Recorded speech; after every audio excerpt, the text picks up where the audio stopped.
আসসালামু আলাইকুম বন্ধুরা, কেমন আছেন সবাই? আশা করি অবশ্যই ভালো আছেন। তো বন্ধুরা, গত ভিডিওতে আমরা 96 থেকে 106 প্রাইভেট ডিফেন্স আলোচনা করেছি জেনারেল এক্সেপশনে। তো আজকে আমরা এই যে প্রথম অংশ 76 থেকে 95 এইটা কিভাবে মনে রাখবো, গুরুত্বপূর্ণ জিনিস। টেকনিকটা কিন্তু মনে রাখবেন। জাস্ট আমরা একটা ছন্দ দিব, ওই ছন্দ দিয়ে মনে রাখতে পারবেন।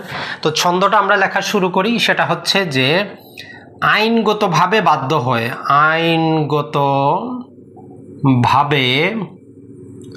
বাধ্য হয়ে। তাহলে আমরা একটা জিনিস কি লিখলাম? আইনগতভাবে বাধ্য হয়ে। একজন বিচারক, কে? একজন বিচারক, বিচারক দুটো আমরা পাইলাম। আইনগতভাবে বাধ্য হয়ে একজন বিচারক কি করলো? আদেশ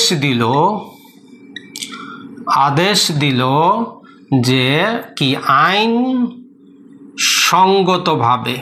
তাহলে আমরা এটাকে আদেশ আইনসঙ্গতভাবে কি করা হোক? দুর্ঘটনা প্রতিরোধ করা হোক, প্রতিরোধ করা হোক। তো এইটা দেওয়ার পরে উনি কি করলেন? একটা জিনিস লিখলেন, I+C দিয়ে স্বাক্ষরটা দিয়ে দিলেন। এইটার মধ্যেই টোটাল আমাদের 76 থেকে 95 আছে। জীবনেও কোনো দিন ভুলবেন না। তখন আমরা বুঝিয়ে দিচ্ছি কিভাবে হবে।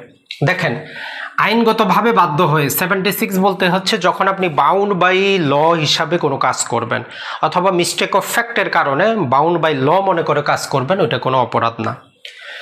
যখন বিচারক তার বিচারিক কার্য করে তখন সেটা কোনো অপরাধ না।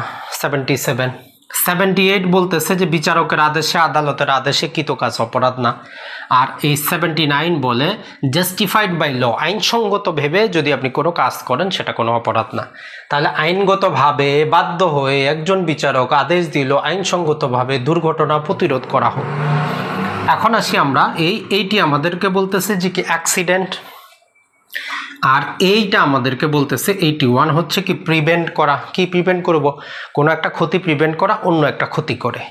তো টোটাল আমরা এই ছন্দটার মাধ্যমে 76 থেকে 81 জীবনেও আর ভুলবেন না। নিজের মতো করে একটু লিখে নেন। আইনগতভাবে বাধ্য হয়ে একজন বিচারক আদেশ দিল আইনসঙ্গতভাবে দুর্ঘটনা প্রতিরোধ করা হোক। ক্লিয়ার? 81 পর্যন্ত। বাকিগুলা এইটার মধ্যেই সীমাবদ্ধ আছে। 4I+C signature. তো আমরা একটু তাহলে মিশিয়ে দিয়ে আপনাদের সামনে আমরা আলোচনা করার চেষ্টা করি। জাস্ট এইটা একটু আমরা মিশিয়ে দেই, তাহলে আমাদের জন্য ভালো হবে। তাহলে এইখানে আমরা কি পেয়েছি? 4I+C